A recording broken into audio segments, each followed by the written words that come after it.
Londis. Londis.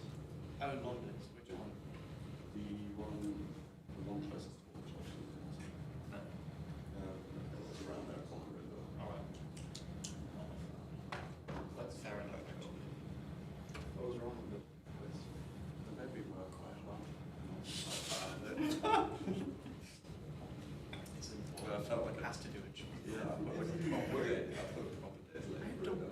It doesn't sound like me now. I wonder if they just turn out people one after the other. Like they take you in for one, they know the scope, they take you in for one, they work you to death. And like another person comes and I didn't get paid for it. you didn't get paid for it. It's a slave Blood, labor. sweat, and tears, yeah.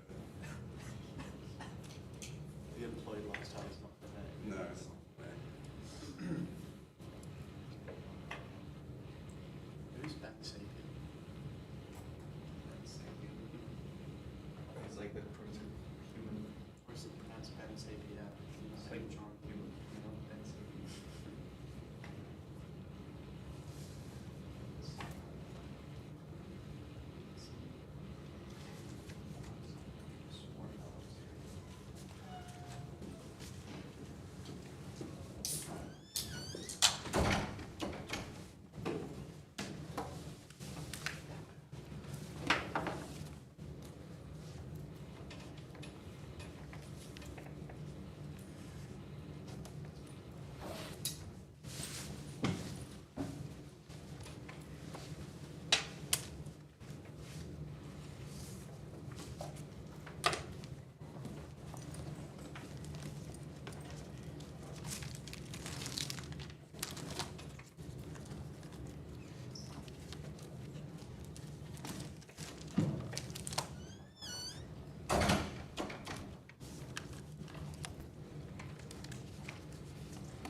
I like that.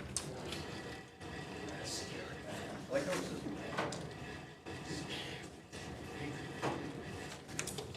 fire.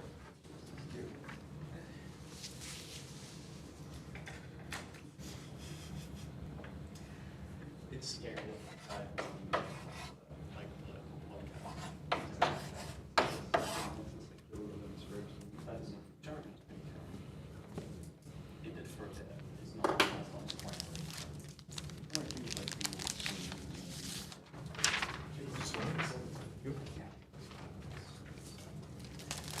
Give me your name, please. So,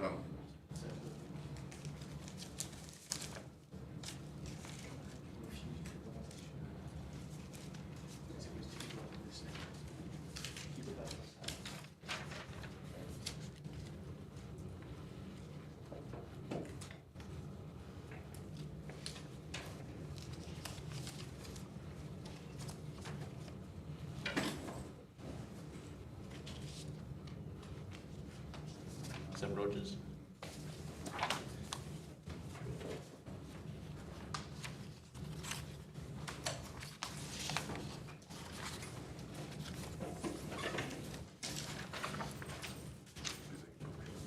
Ask any questions that you have,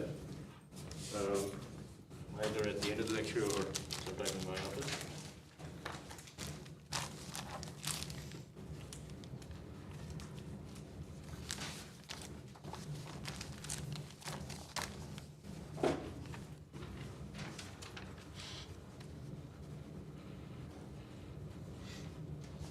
Okay, questions before we start?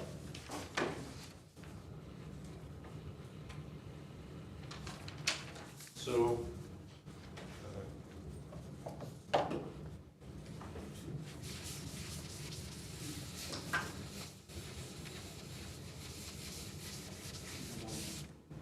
I will go over problem set 5 on Thursday. It would be a good idea to make sure that you work on it. It's in many ways a lot simpler, I would say.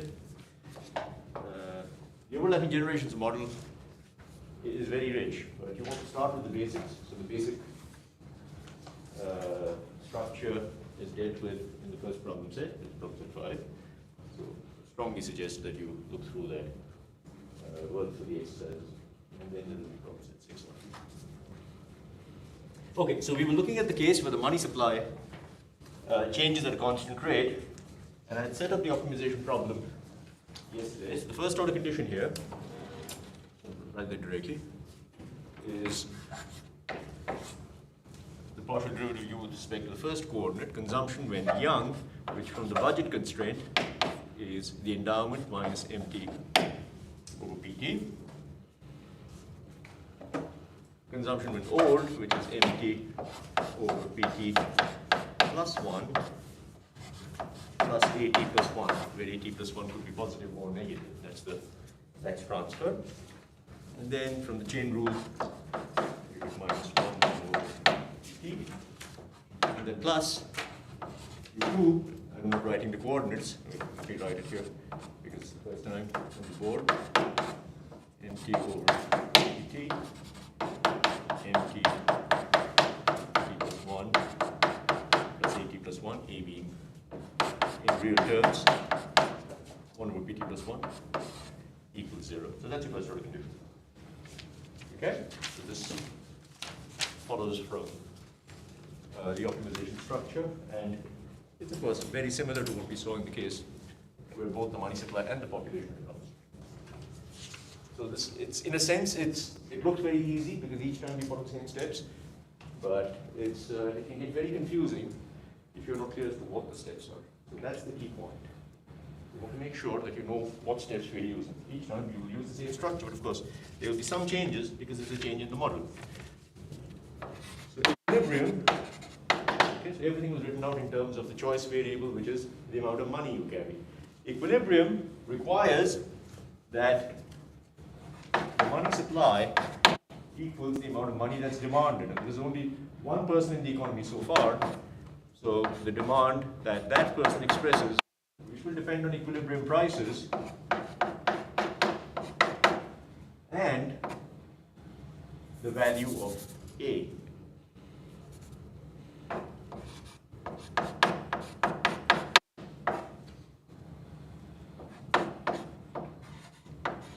Equals empty.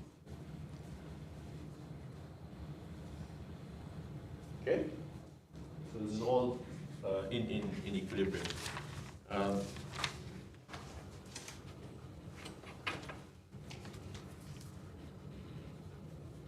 And in case you're wondering, I need to check that, remind myself, because I don't always remember this, but A itself is the monetary tax or transfer, but in real terms, it's divided by the price level. Okay, this is why over here we did not have to divide it by the price level, because it's already in real terms, and that's why it's determined in equilibrium. This is an important point.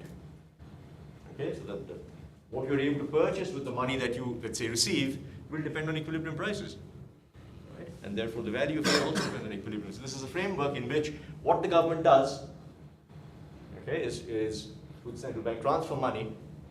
What you're able to do with that money depends on prices, and therefore what you're able to do depends on equilibrium prices. This is a further twist, but the way you solve the model is exactly the same as before. So you substitute that condition, and I'm going to do it right here. Okay, so substituting. Okay,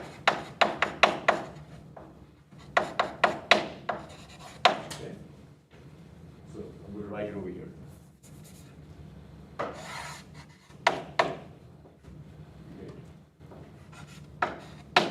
Empty. Empty. And it's at equilibrium, so you get equilibrium prices. A at equilibrium, and then again here, you get empty, B star, empty, B star. Is that okay? Yeah. For the equilibrium, Yeah. well, we're not including n to the power of t because it's just one person. Correct. Okay. Yeah, that will be the next model. Yeah, all right. So one step at a time. So we are back to the framework where there is a constant population, but the money supply changes at a constant rate, and money is transferred through a tax or transfer, not through an interest rate. That's important. Okay? So now,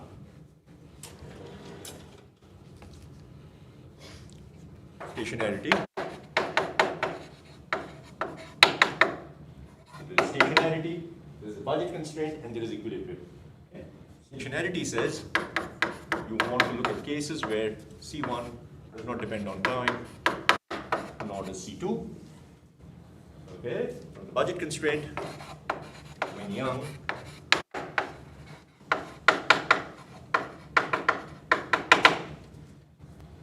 you know that the amount of money that you carry or that you buy in real terms is exactly your endowment minus your consumption.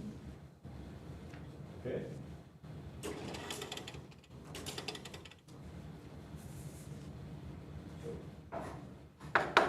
At a stationary monetary equilibrium. So now you combine all of these things.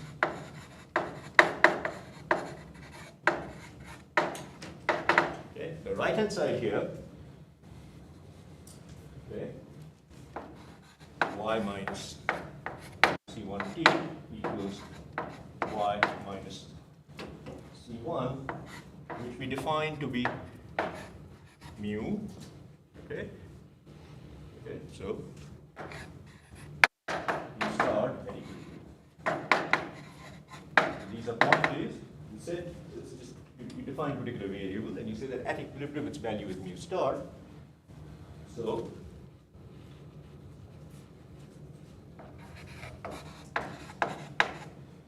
okay, at equilibrium you get mt divided by p star t.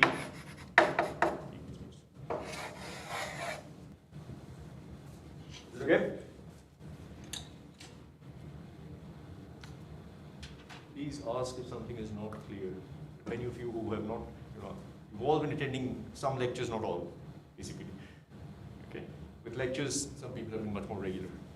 Some with only problem sets. So you need to ask if something is not clear, because this is sort of stuff which done on the board or when you read the notes, you go, yeah, this is completely clear. And then you sit down and try to solve a problem, you get an exam, and you're completely lost. Okay? So you do need to make sure that you're following. And I can only repeat that, I won't answer questions. All right. So, so from here, okay, hence,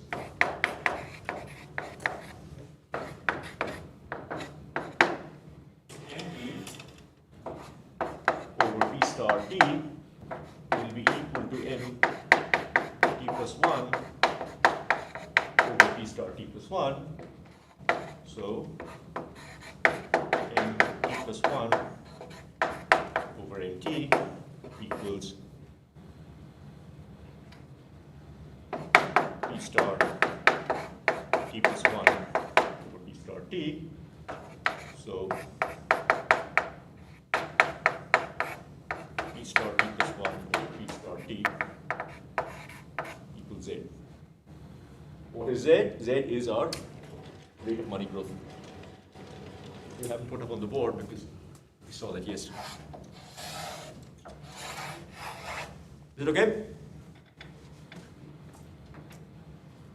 P star T plus 1 over P star T is of course the rate of inflation. So the rate of inflation is equal to the rate of money growth. So far so good. You should expect this. In any model of this sort, in a stationary equilibrium, you should expect this. All well? Yeah? So first, Z larger than 1 is inflation, Z less than 1 is deflation. As of now, we really have nothing more to say as to which of these is a good or a bad idea. We just work things out so far. Still don't know what the equilibrium is, right? So now, we need to work with the first order condition at equilibrium. Now what is it that we don't know in there? Well, there's MT over P star T. That we know is mu star. MT over P star T plus 1 plus A star T plus 1, this we need to figure out. Okay? So now, MT over P star T plus 1 plus A star T plus 1. From the definition of A is MT over P star T plus 1 plus the amount by which the amount of money changes, which on an exam you will be given the definition. Okay? So it's not as though this is something that you will have to remember. So this is from what we saw yesterday. It's MT plus 1. You can also work it out on your own.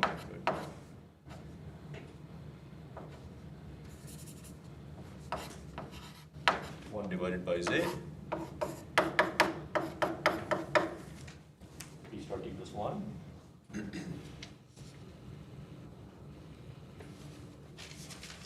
Okay. So if you add that out, you get NP plus. There are various ways of doing this. This is 1. NP plus 1. 1 over Z. NP plus 1. Putting in all the steps, because this can be confusing. And it becomes more confusing as you proceed to somewhat more complicated models. Now 1 over Z MT plus 1 is exactly MT.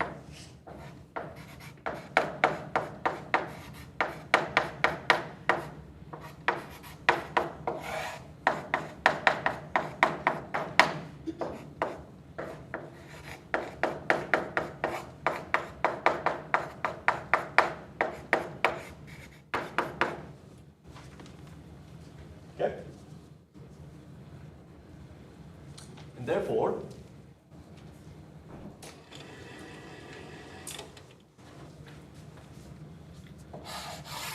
so substituting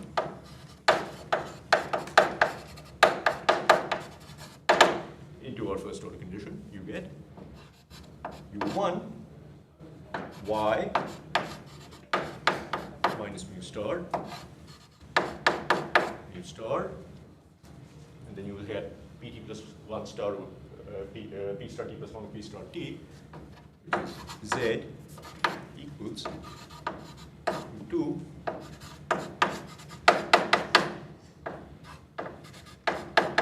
star. Yep, that's an equation in a single variable which you can solve.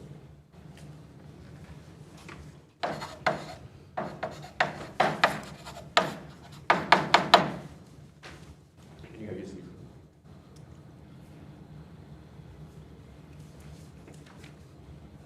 Is that okay?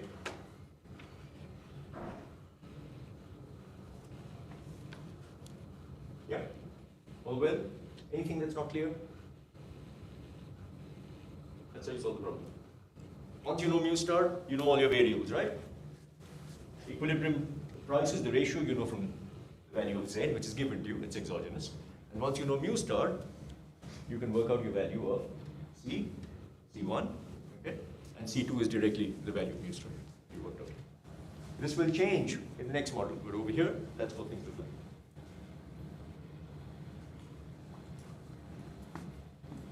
At the, for the part of the added stationary ones for equilibrium, Yeah. in an exam, we have to prove that, or would we just be able to say added stationary ones? Yeah, you're always solving for a stationary monetary equilibrium in this part of the class. In fact, what we've done that except the beauty model where it wasn't stationary monetary equilibrium. What I'm asking is, Yeah. it just states that MT over PT star is equal to U star. What you need to state, so that depends on what you've written, what the question is, etc. So I can't really answer that, okay? But if at all you're confused, this is the way to write it out. You impose stationarity, that's the first thing. So nothing to do with equilibrium. Impose stationarity. Once you've imposed stationarity, the fact that you are, separately from the budget constraint, you have that condition, right? That's just rewriting the budget constraint. So once you impose both, since your endowment is also stationary, you will get that y minus c1 is some constant. But you need to determine that constant. So at equilibrium, call that constant mu star. And then from the budget constraint, right, you get that equilibrium money demand, which is capital MT, if the money market clears, divided by equilibrium price will be equal to mu star. That's the implication of stationarity. Okay. So it follows through. Right? You end up getting an equation in just a single variable. It's because you've imposed stationarity and equilibrium. Did that answer your question? Yeah. Anything else? Okay. So now you solve for mu star and you have your solution here. Now, since the stationary monetary equilibrium must be feasible, right? You know that whatever your equilibrium consumption is when young, plus whatever your equilibrium consumption is when old, has to be less than or equal to the endowment. That's the way it was in the economy. Is that okay? Now,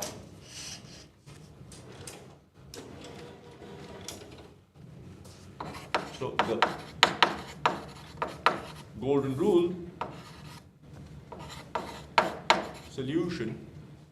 Okay, so the golden rule problem here is exactly the same as the one that we solved in the first case, where we had constant money supply and a constant population, because the money supply does not affect the golden rule.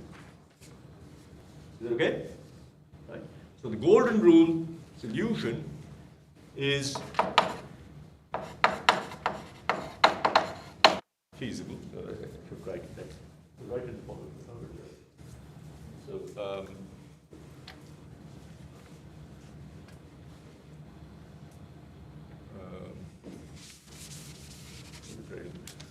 which is the same constraint.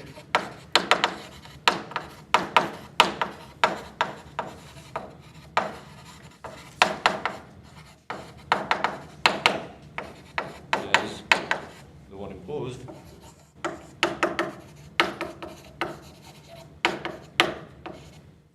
To obtain the golden rule. Reduction.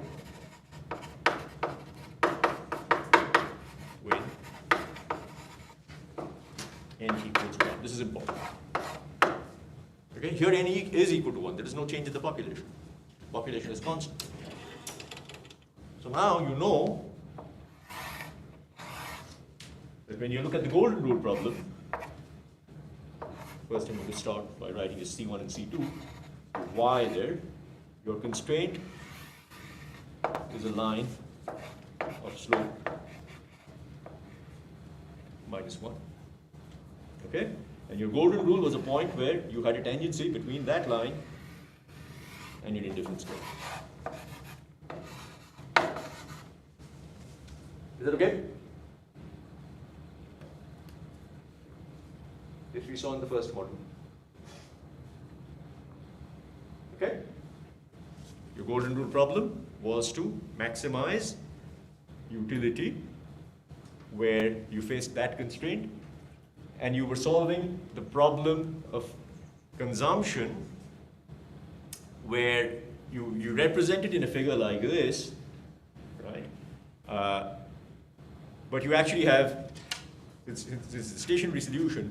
You're looking at the consumption of people in different generations. At any given time, it's the consumption of the current young with the old agent who was born in the previous period. Okay, since they all have the same preferences, you can equivalently represent that problem as though it's one where the same person, you're looking at the same person at consecutive dates, because of stationarity, it's going to solve the golden rule. Okay, so that's the golden rule. Now, what you have here,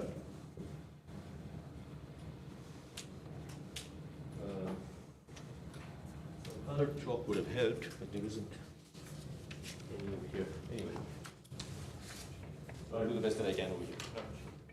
So that's the golden rule. Now, in the case where the money supply was constant, we saw that the stationary monetary equilibrium coincided with the golden rule. Okay? That was the case where Z was equal to 1. Right? So you know that that point corresponds to Z equals 1. All right? However, there is nothing to say that Z will be equal to 1 here.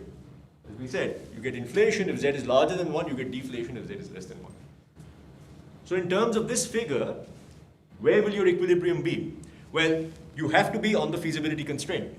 So you're going to be somewhere on that line. Is that okay? You're somewhere on that line. So you're not going to be at that point because that's when Z equals 1. So now, one possibility is that you are on this upper segment, suppose over there. Is that okay? Now, there are two different ways of realizing what's going to happen there. One is to say that since you have a tangency at that point, and your preferences satisfy transitivity, etc., which you've probably heard of, it must be the case that the slope over there is like so. Is that okay? The other way of realizing that is to say, look, suppose my price line does have a steep slope. Suppose the slope is steep. Right.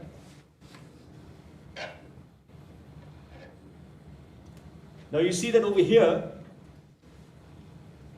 with the way that I've drawn the budget line, given that I want to be at equilibrium, at stationary monetary equilibrium, it must be feasible. So I have to be on that line, on the constraint.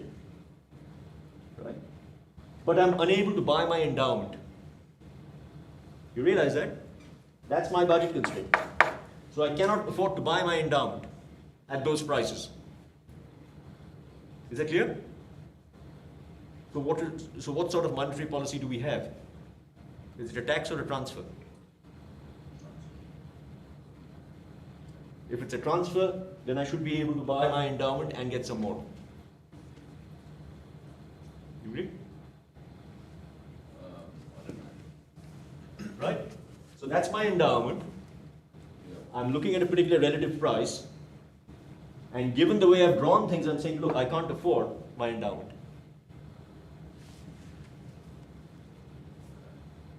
So I must be paying a tax.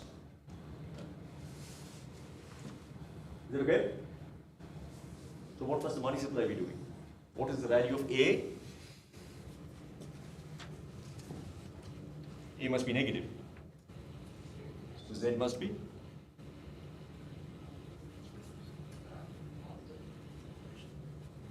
Z must be? What should it be? Less than 1 or greater than 1? Less. Don't guess. I've told you this. You've been taught this in school. Don't do that. Check it out. It takes you half a minute. Right?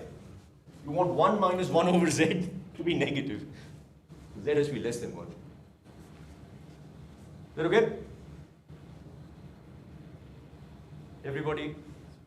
So in this region, for two different arguments that I've given, you could use either of them to argue that Z is less than 1.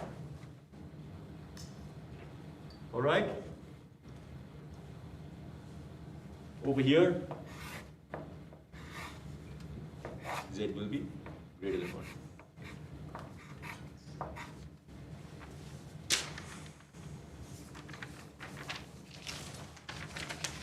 Okay? No? You're confused? Yeah. Because Look here. If Z is larger than 1, your money supply is growing, right? If the money supply is growing, you're receiving a transfer. But you can read it from here as well. If Z is larger than 1, 1 over Z is less than 1, 1 minus 1 over Z is positive, A must be positive. I was just Yeah, thinking, go on. in applying this to the real world, we tend to see inflation more regularly, so I was wondering if by this implication. We still haven't told you what the effects of inflation are. I'm getting to that. One thing at a time. I'm just wondering if it's like. Yeah, you'll see what happens. We prefer present consumption to future consumption. That's a different problem. You see, present consumption to future consumption is something that you will find on the problem set. Present consumption to future consumption is reflected by your discount factor. And the discount factor over here will determine where exactly on that line you are. If it's the midpoint, it's basically saying that at the margin you care exactly the same about the 2. If it's further towards Y, lower down, that's telling you that you prefer consuming early rather than late. Yeah. That just displaces the golden rule point. It says nothing about what we're doing here. You agree? Because all this is relative to where the golden rule is. Is that okay? Now, in terms of Z, which varies over time, that we're not solving for you. We're not doing that. Be careful. Okay, Z is constant here. Is that okay? Yeah? So now, we know where your equilibrium will be depending upon the value of Z. Right? So now the question is, what can we say about the welfare properties of equilibrium? So if I were to pick a point over here, so I have inflation. Is that a good solution or a bad solution for the economy? Now for us, good and bad is in terms of Pareto optimality. Is that okay? So if instead of that point, a planner were to step in and say, look, stop everything. Stop everything.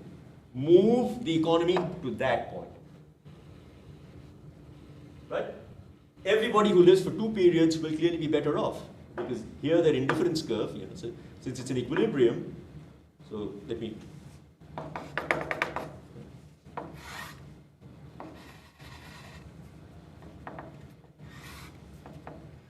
Since it's an equilibrium, they have a tangency there. Okay? They're clearly better off by moving in that direction. So everybody who lives for 2 periods would prefer to go to the golden rule. Okay? The person who has already consumed there when young and is forced to move also prefers the golden rule because they get more. The only thing to check is whether it's feasible, and that you can work out on your own. It is feasible. Is that okay? So Chicago in some sense was right. Inflation is a bad idea. In this economy, if the central bank is inducing inflation by increasing the rate of money growth from 1, it's going to give you a suboptimal, Pareto suboptimal solution, which is bad for us. That's the way we do it. Is that okay?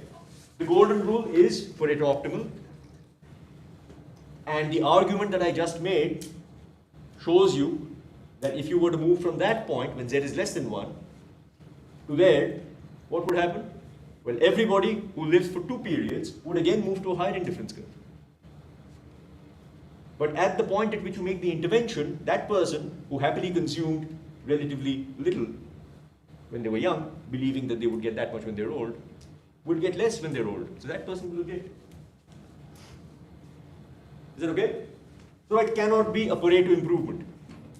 Now that's not enough to show that that consumption point in fact induces a Pareto optimal allocation. This you have to take from me. That any point at the golden rule or above there is a Pareto optimal allocation. Okay? But for us, there are 2 parts to the argument. One is to say, well, moving to the golden rule is not a Pareto improvement. So that cannot be your candidate improvement. Okay, it's because it's not a Pareto improvement.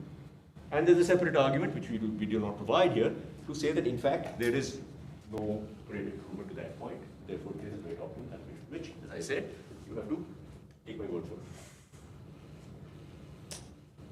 And if there's any statement in the reading that sort of claims to be approved, I can assure you it's not correct. I won't worry about it. It's not easy to do. Is that okay? All well? You follow? Yes? Any questions on that? What we've done so far? Okay? So then we get to the 4th variation here.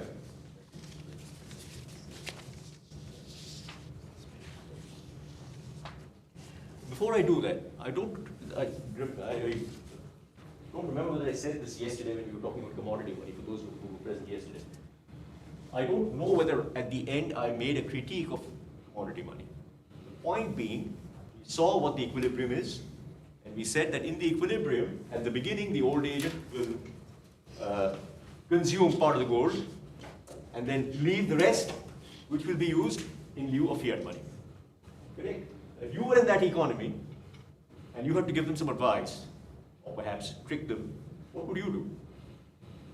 You would introduce fiat money. And you would tell them, look, you don't need that gold. You're carrying it every period, a kilo of gold. You give it to me and use the fiat money instead. Believe me, if you believe it will work, it will work. They believe you, it works, they're all happy, and you are happy too, because you get to eat the gold. So any equilibrium with commodity money is not Pareto optimum.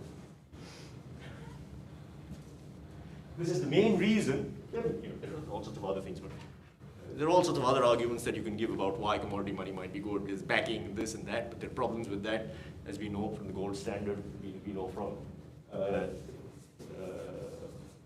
freeing up exchange rates in the late 60s, all of that. But from the perspective of what we are doing here, the commodity money equilibrium is necessarily suboptimal, because you can replace it with money, with fiat money, and have a real improved. Okay? I wanted to say that at the beginning of the lecture, but as usual, I forgot. Okay. So now we want to look at the case where the money supply and population both change at a constant rate. And I'm going to do that by, well, once I'll use the other board and then make changes on what we have here.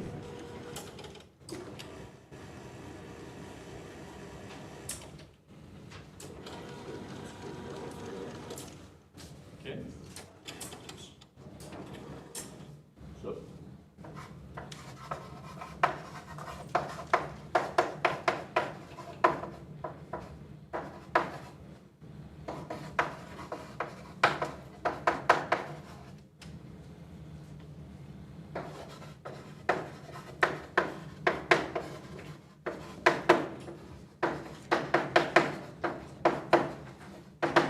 Right?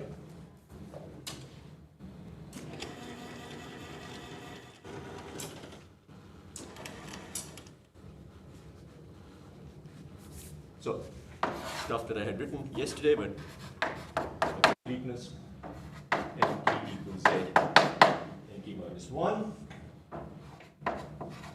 Z is positive, so write this directly, at plus 1 equals nt plus 1, 1 minus 1 over z, pt plus 1, what we had until now. But now, of course, it's the aggregate amount of money that's changing. So you need to make sure that you split up its change proportionately over the number of people you have, which is n. Okay.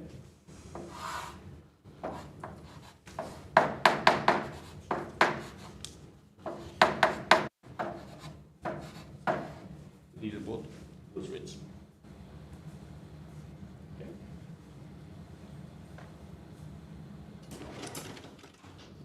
Used to on switch. This keeps happening. I need a bit more time to clean the board, so make sure that we stop on time. Okay, budget constraints. These really don't change. So C1T, T is then equal to PTY, plus 1, T plus 1, this is equal to MT plus AT plus 1, AT plus 1. Okay? So my optimization problem is no different from what we saw yesterday and earlier today.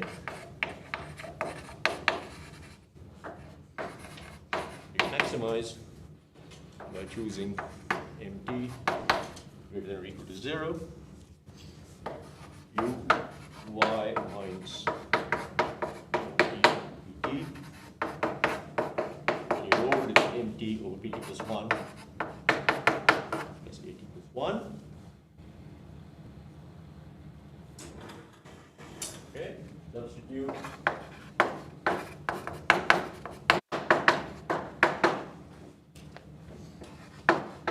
And in the first order condition.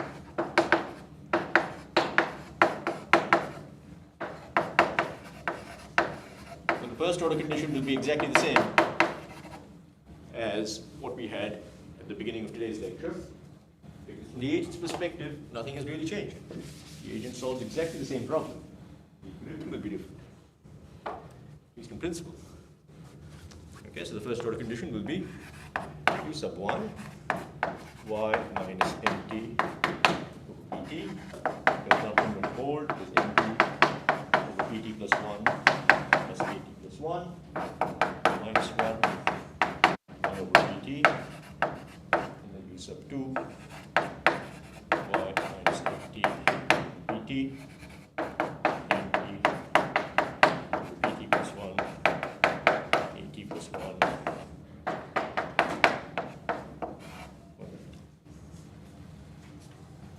Okay? You need to work these out on your own. Whether in class or later is up to you clearly. There's no way, at least I can think of, and it's certainly not a useful way of doing things, to try and memorize these things. It's the wrong way of doing anything, particularly in this class. Okay? What is equilibrium here? So, let me write it here. Equilibrium, very similar to what we've always had. So, the money market has to clear. MT is the amount of money at time t. How many agents do we have? Well, we have n raised to the t agents. Each of them has a demand for money, which depends on prices and the value of A at equilibrium. That's your money market clearing condition. Is it okay? So that's what changes. So we are basically combining two different things. And so, at equilibrium, your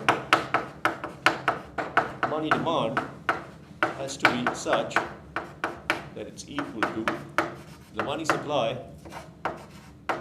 divided by n raised to the t.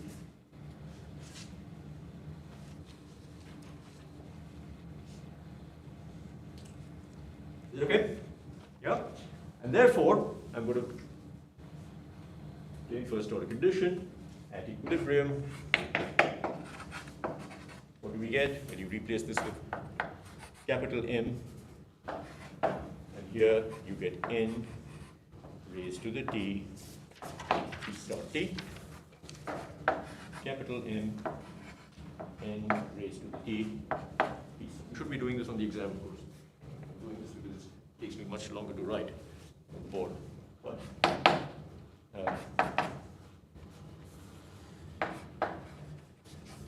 and if you write it out, it's much less likely that you'll make a mistake. I tend to make mistakes, but since I have the notes with me, I'm able to rectify them quite easily. You will not have that advantage in the exam, so you certainly want to know how to solve these things. Is that okay? Yeah? So that's your first order condition at equilibrium. Now, you need to solve. So, stationarity.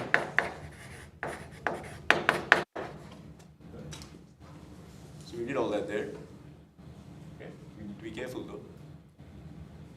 Stationarity says D1 T equals C1, C2 T equals C2.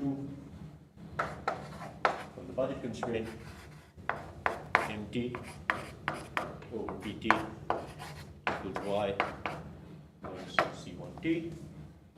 Okay? Equilibrium. You will rewritten there. Okay? So equilibrium, you get Y minus C1 star equals mu star, hence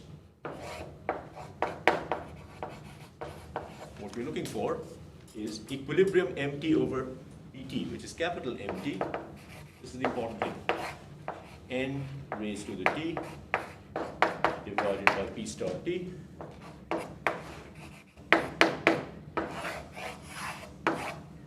Equals mu star. Now you can see how it's different from what we had before. Earlier what we had was mt over P star T equals mu star. You have this additional variable.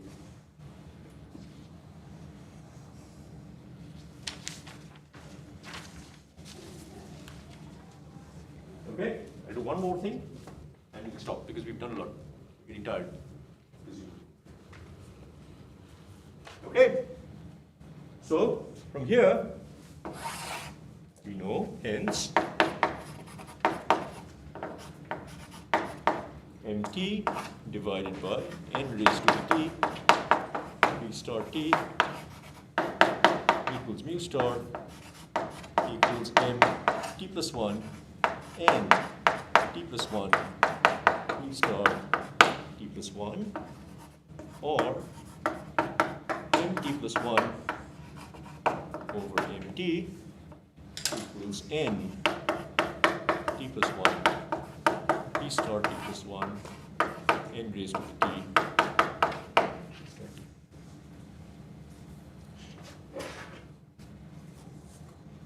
Yeah.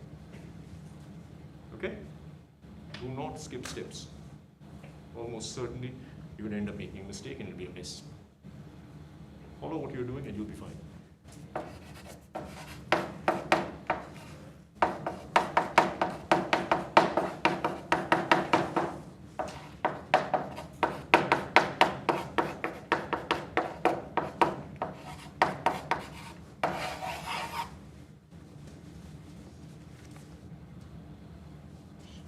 This combines exactly what we found in the previous two models. Is that okay? Now, you get inflation when Z exceeds N. And you get deflation when Z is less than N. Of course, in the previous model, N was equal to 1. There will be further differences, which we will work out after the break. But of course, you're welcome to try and do that on your own. It's easy, but don't jump to conclusions. Follow the steps. Why? Because the steps are telling you how to work out the equilibrium. And that's the important thing. Okay.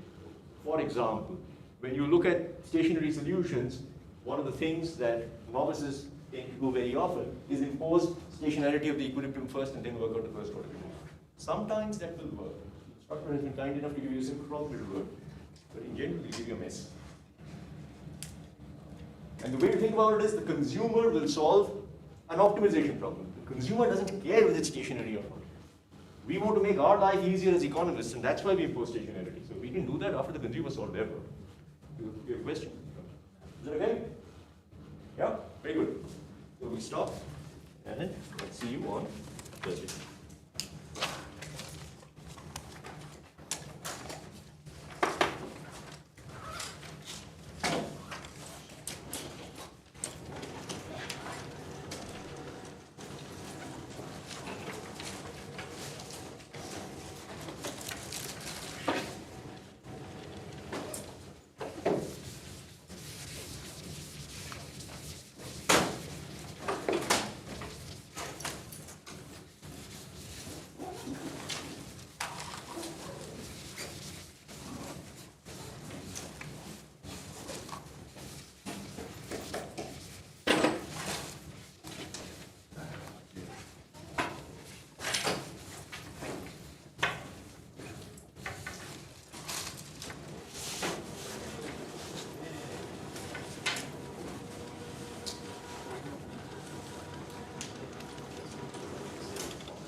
Great, see you.